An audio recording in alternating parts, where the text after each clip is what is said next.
Hey, what's going on? What's up, everyone? Welcome to another amazing episode here at K-Spot. As I promised you, I'll be giving you updates of what's going on. How are you doing today? How's been your day? Oh my God, I don't know where to start from, really. It never occurred to me that we'll be back here again. But yes, here we are again in a second lockdown. How is everyone doing? How is your day? What did you do for the weekend? Yes, believe it or not, we're in a second lockdown.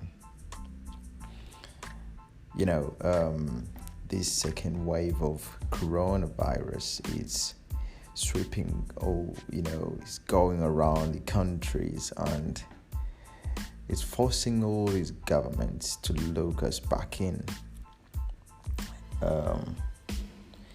If you're in a place that has not been sent into a lockdown again, good for you, my friend.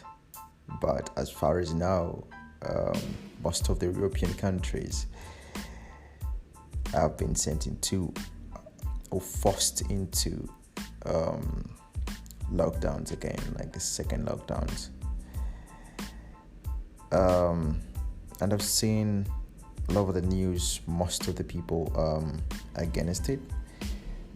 Protests are just happening everywhere.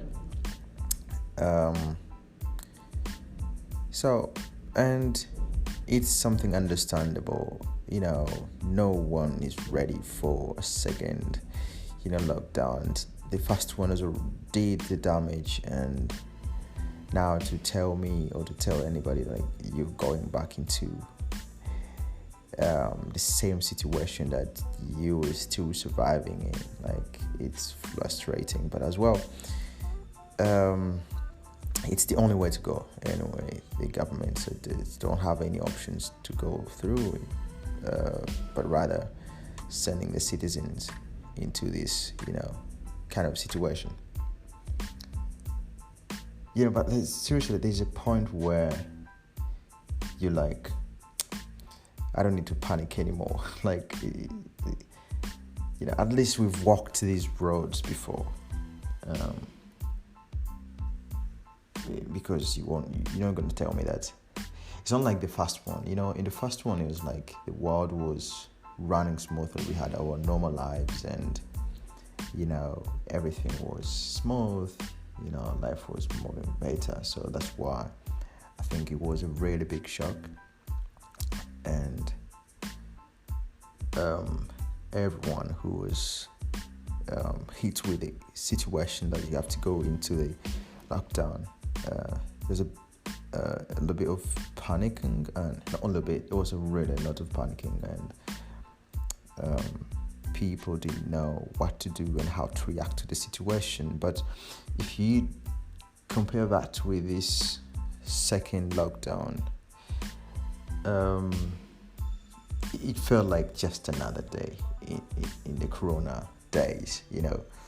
The difference is that this time, again, most stores, unfortunately, and businesses, again, are going to be closed. But we had not got our lives back. Nothing was operating to its normal capacity. So it was just a little bit of, like trying to get back to what's supposed to be normal, but not yet, like 100%, it wasn't. So that's why it's not been a lot of panicking or shock that happened to the people. So the reaction was kind of normal, because I was trying to go around these stores just to see how it's going to be, but it's the same thing.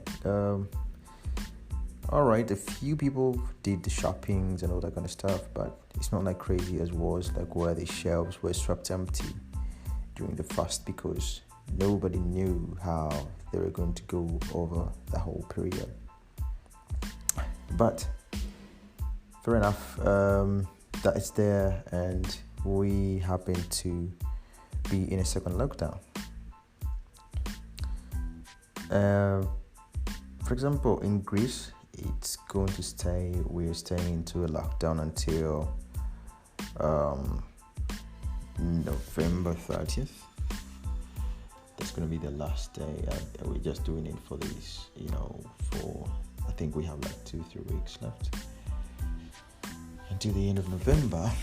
And I think in the UK, they have to stay into December 2nd. I think, yes, December 2nd.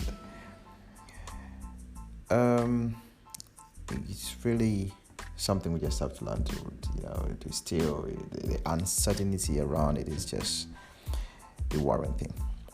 But anyway, we're used to that. So wherever you are, my friend, hold on tight, brace up for that, and pull out your routines, your normal quarantine styles of lifestyle. The way you've been living. If you happen to be working from home and nothing's changed, like good. I mean, God bless you for that one. And if unfortunately you've lost your job and there's no way to do work, just find something to keep you busy and just wait until the period stops, and we pray that things get back to at least the normal capacity, but to the point where we can at least get back to work. So either way, you have to find a way to go through this. Find some activities to keep you busy, and then we can see from there.